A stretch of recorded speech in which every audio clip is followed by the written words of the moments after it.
ፖሊስ ባወጣው መረጃ ዛሬ በደረሰኝ የኦሮሞ ልጆች ነው ይሄን ኢንፎርሜሽን የሚሰጡኝ ሐቋ እንዳይበላ ዮኒ አንተ ተበልጥብናለህ ብለው ለኔ ነው መረጃ ይሰጡኝ ስለዚህ ከምንጣፉ ላይ ደም በደም አድምጦ ቀጥቅጦ አፍኖ የገደላት አንዱ ዓለም ነው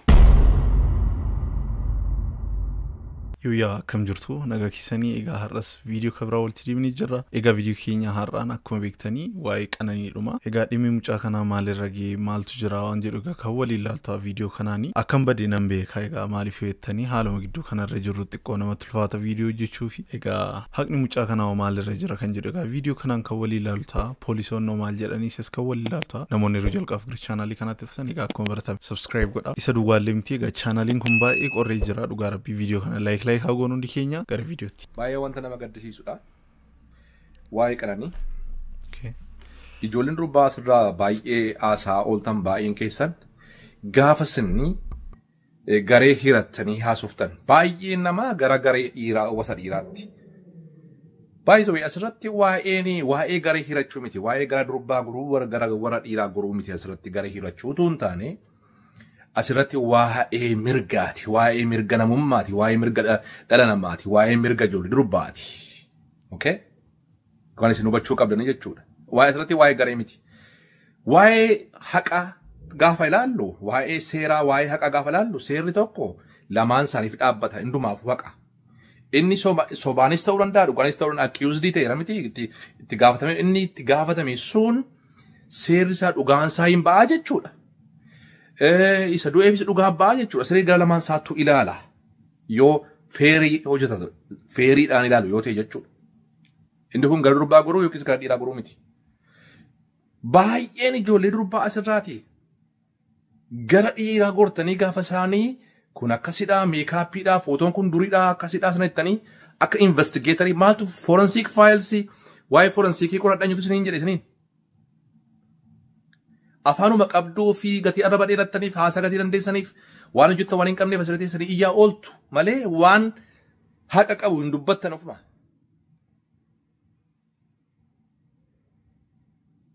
Baay'ee wanta nama gaddisiisu jechuudha. Kanaan warri ijoollee durbaa keessumaa asirratti geessanii akkasidhaa sana ejjettanii at least haqa waan ta'eef haqni kun haa ba'uu jedhaa kanuma waan biraa hin jiru. Warri kaan immoo maal jettan? maatiin shee haboqotu maaloo maatiin taalee seera la ta'anii haboqotan isaaf dhiisa maatiin akka du'a hacaalu mucaa koo akka ta'ee mucaa koodhaaf naafalmaa naa dubbadhaa haqni ishee naaf ba'uu jedhani malee callisaa taa'aa jedhan miti yaa caalu ሞት ተድበስብሶ እንደቀረ የልጄ ሞት እንዳይቀር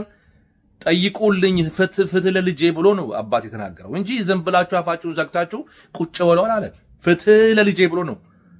አባት የጠየቀውና ፍትህ እስከምታገኝ ደግሞ ማንኛውም ሰው ስለ ፍትህ መጠየቅ አለበት እጆሌን ሩባ ተቆ ሰራቲ እነዛ አበሾች ወይም ደግሞ እነዚህ አማሮች ለኦሮሞ ምን አገባቸው ይሄ ሰብአዊ መብት ነው ይሄ ስለ ሰብአዊ ነው እንጂ ስለ ሰው መብት ነው እንጂ ስለ ዘር ስለ አካባቢ ስለ ላንጉዌጅ ስለ እምነት አይደለም ሰብአዊነት ደግሞ ማንኛውም ሰው ያገባዋል በዘር አይለካም በየትም በአካባቢ ቦታም አይለካም ለዛ ነው የኦሮሞ ልጆችም ክልልን ዘልቆ ለየትኛውም ሰው ህዝብ ድምጽ ስንሆን የነበረው ማለት ነው ሰብአዊ ስለሆነ ይሄ ለኦሮሞ ጥላቻ አለው እሱ ሌላ ነገር ነው እዚህ ጋር ግን ስለ ሰብአዊ ነው የሚነገረው ለዛ ነው ለኛ ፍትህ ለሄቨን ፍትህ ለምን ይያል ዘልቀን ከባርዳር ለየትም ቦታ ድምጽ ስንሆን ብላችሁ የነበረው ለዛ ነው ይጆን ሩባ ከናት ያደት ጅሩየቹ እና አንዳንዶቹ ደግሞ ዱአ ሙጫ ከናፊ ዱአ ጫሉ ወሊን ኮምፔሪ ጎቱ ኮምፔሪ የማይደረገው ነገር ኮምፔር አታርጉ ፕሮሰሳይዝ አታርጉ ገራ ወደ ፖለቲካ ተወሰዱ ፖለቲካ ሌላ ነው ለዚህ ልጅ ፍትህ መጠየቅ ሌላ ነው እና ያኛው ሰብአዊ መብት ተከራካሪ ነው እቺኛዋ ይሄ ነገር ሌላ ነው የማይገናኝ ነገር አታገናኙና እሷ እንደዛ እሱ እንደዚህ ነው የሞተው እቺኛዋም እንደዛ ወስዳችሁ ብቻ የፈለጋችሁትን ነገር ወደ ፖለቲካ ወስዳችሁ የማይሆን ነገር አትግቡ ዋንተን ታኔ ኪሰን ሴኒና አጆሊን ባይን ኪሰን ጋፍሲና ከጀተሪና ነጋጀቹ ከናፊ ሴሪ ገለማን ሳሊጥራ አመስታናን gara siyaasaatti gara waan adda addaatti ofiina yoo dandeessa walii dubbaa isinumaaf iyyuu walii dubbaa mirgi ilma namaa mirgi dhala namaa mirgi ijoollee dubbaa haa eegamu jedha kanuma isinirraa kan eegamu dhiiraaf falmuu dhiisame waa'ee dhiiraa fi jiru waan ta'eef rakkan qabu akkasii arraba barbaachisu akkas jechuun lamaan isaaniif seerri dhaaboo jechuun lamaan isaaniif fayyada jechuudha yoo sammuun keessan akka seeraa sirriitti yaadate jechuudha baay'ee nama gaddisiistu jechuudha kuni waa'ee mirgaati malee waa'ee zarii waa'ee amaaraa waa'ee oromoo waa'ee ትግሬ miti eenyuyyuu ይንጋሽ ማንኛውም ሰው ያገባዋል ስለዚህ ነገር ሁሉም ሰው ሰብአዊ ስለሆነ ማለት አይደለም በኢትዮጵያ ውስጥ የተወለደ ከኢትዮጵያ ውጪ የተወለደ ሰው ያገባዋል maalan dubbadare waan dubbateera dhugaa dubbachuu fi waan anjichuu barbaadu hunda dubbate keessumaa gara politikaatti naannessi namni namatti tolamaa feettani sababa ishiitti dhimma dhuunfaa warri keessaan baatan jiru fakkeenyaaf beektu sinis maal fakkeenyaaf hin barbaachisu sababa ishiitti egaa dhimma dhuunfaa walirraa qaban illee waliif dabarsaa jiru baay'ee nama aarsaa dhugaa waan akkasii lafuma ammoo kaatanii nama barbaadaniin sagalee ta'ee biluu namni tokko fedhii isaatiin ta'uu danda'a malee dirqama miti waan akkasii yoo sarraa ammoo jibba qabaatti sababa mucaa kanaatti hirkistee keessa ergaa dabarsuun egaa natti hin fakkaatu gaarii miti keessumaa obboleessi keenya soolanii fi ergaan kuni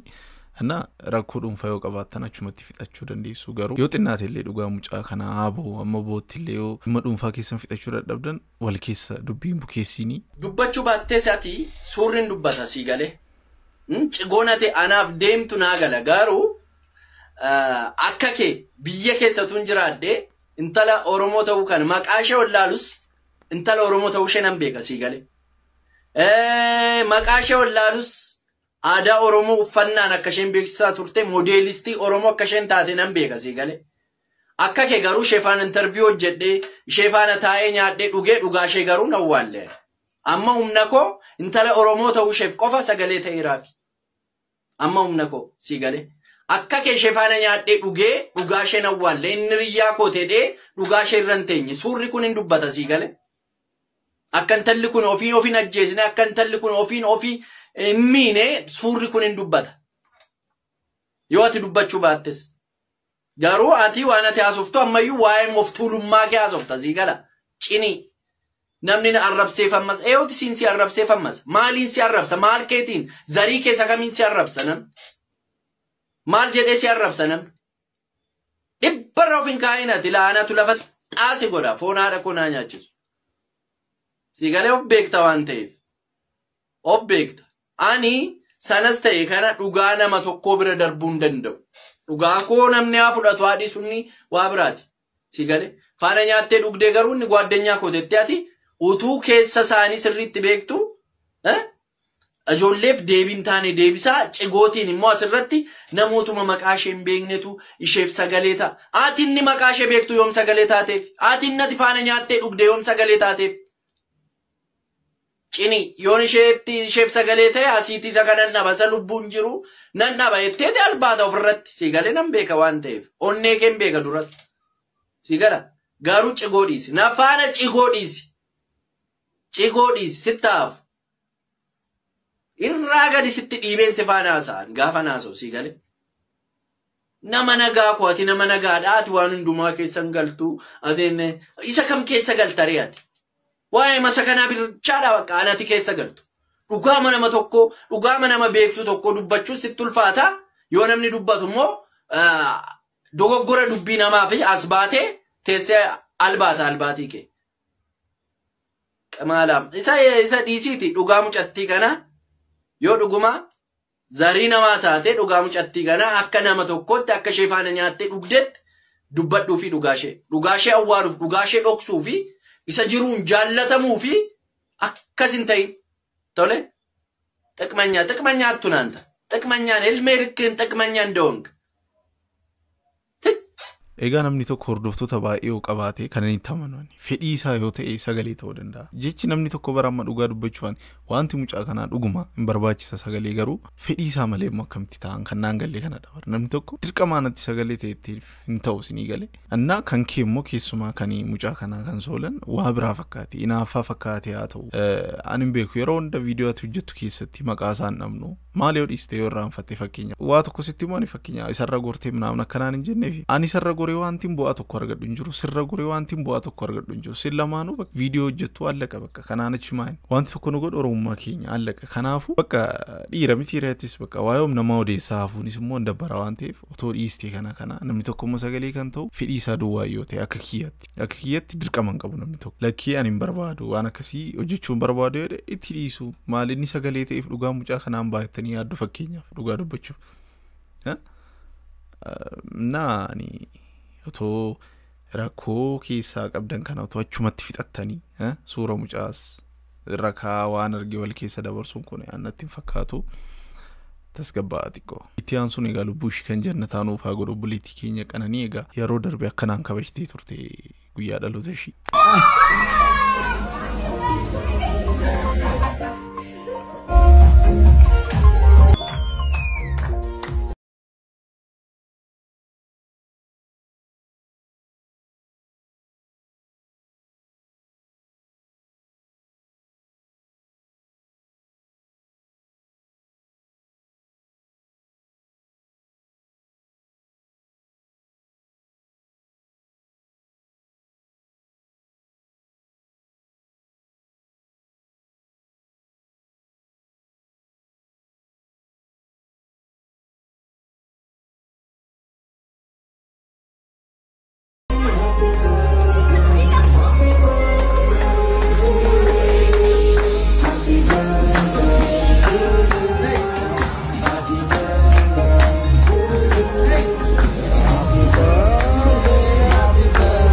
wanta kasi guyyaa dhaloonni sheeroo qaqqabe kanatti uumamuun isaa tokko baay'ee tokko nama gaddisiisa madaas namatti ta'a akkasumas egaa ijoolleen tokko egaa kanatti viidiyoo waan argii informationii garaagaraa baasuu sodaataniira keessaan karaa yoonii maanyas warri ergaa jiran jiru meennoo maal jedha laata የአስክሬን ምርመራ ውጤቱንማ ሸፋፍነውታል ያቃሉ እንዴ ደም በደም ሆና እሷ ህይወቷ ካለፈ በኋላ ሆስፒታል እንደወሰዷት ይታወቃል እኮ በምንጣፍ ጠቅልለው እንደወረወሯት ይታወቃል እኮ ምንጣፉን ደብቀው እንትን ውስጥ ሲከቱት ይታወቃል እኮ ቆሻሻ ገንዳ ውስጥ ይታወቃል እኮ ሁሉ ነገር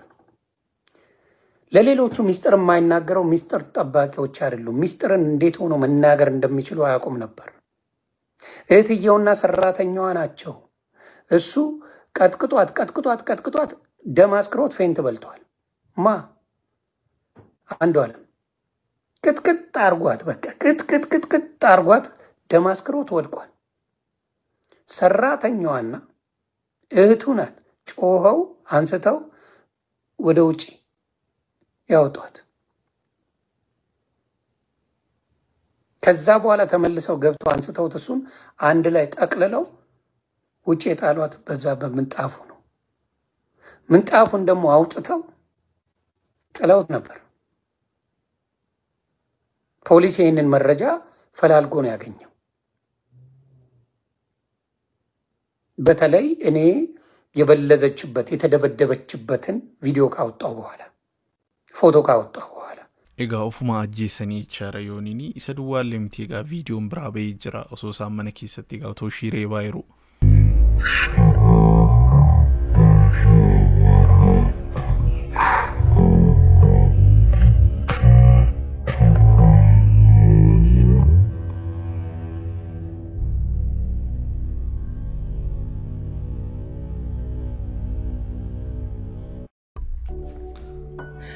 lammato marqelala adusana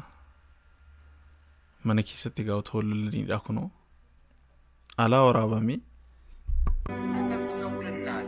ጸጉር ቤት ሆና እየተሰራች እውነቷ እንዳይወጣ እኮ ከብሄር ጋር ሊያያይዙት የሚፈልጉት ነገር ነው በጣም ደሞ የሚያመው እንዴ ኦሮሞ ሐቋን በልቶ ይያለ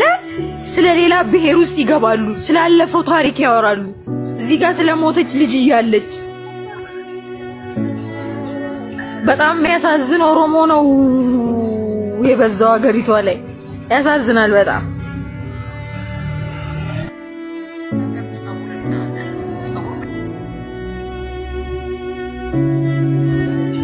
እዩት እነዚህ ሁለት እናቶች እንግዲህ ከሱ ጋር ያኖረችበት አመታቶች በሙሉ በየሌሊቱ እያጨሰ እየጠጣ ምን እያለ እየመጣ እየቀጠቀጣት ነው ማለት ነው። ሰውነቷ ያስታውቃል። ምንም አይነት ማስረጃ አያስፈልገውም እኮ አልቃለች ልጅቷ በቁም እዩት በደንብ ማለት ነው። ይሄን ግልጽ ነው። ናውሬ በዱላ ነው እንደዛ ያረጋት። ሳይኮ ደግሞ አይምሯን እንዳትነሳ አድርጎ ልጅቷን ገሏታል። መጀመሪያ ጸጉሯም ይታያል የቀነኒ ጸጉር እንዴ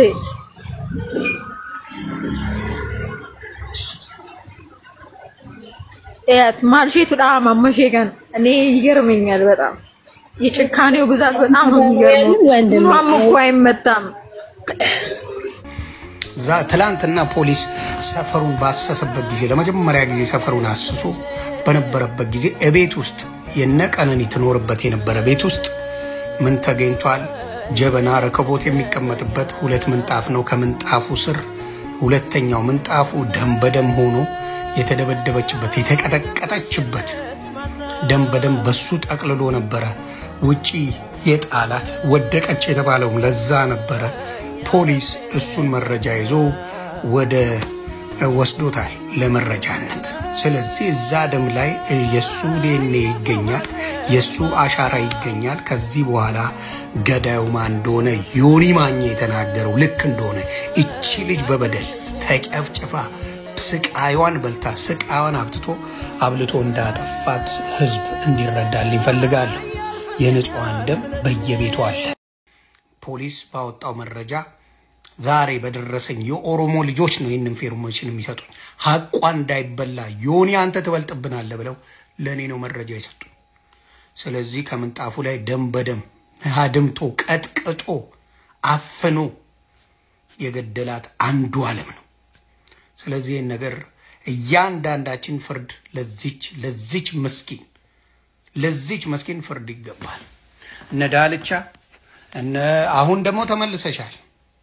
እንቁርቲ አሁን ተመልሰሻል። ሐቅን አትቢ። ከኔ ጋር ጸብ ይኑርሽ መቼ እስከ መጨረሻው ተጣይ። የሰውን ግን ሐቅ አትቢ። የዚችን መስኪን ሐቅ አትቢ። የነፍሰ ጡሯን ሐቅ አትቢባት። እውነቱን አውጡ፣ ተናገሩ፣ ሐቋን አውጡላ። ስለዚህ ፖሊስ ባገኘው መረጃ አንዱ ዓለም እስከ መጨረሻው የእድሜ ልክ እስራት ወይ ደግሞ በህይወትን እስር ቤት እንዲጠፋ ቢደረግ ደስታዬን አልችለው። የብዙ ሴቶችን ደም ደብድበሃል፣ ቀጥቅጠሃል፣ ብዙዎቹ ሴቶችን አሰቃይተሃል። አንተ ውሻ አሰቃይተሃል። እበቀልሃለሁ። የእህቶችን ደም በልተሃል። አልፋታም። ሐቃቸውን የፈለገው ነገር ይምጣ አልፋታም። እስከ መጨረሻው የቀነኒን ጉዳይ እኔ ይዘዋለሁ። ማናችሁም መቅረት ትችላላችሁ። ሶፊዬ ግን እግዚአብሔር ይባርክልኝ። እንዲሁም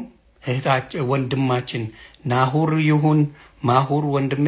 ክበርልኝ። እዛ ቤት የነበራችሁ ስለሷ የጮኻችሁ ስለሷ ድምጽ የሆናችሁ ስለ ንጹህታችን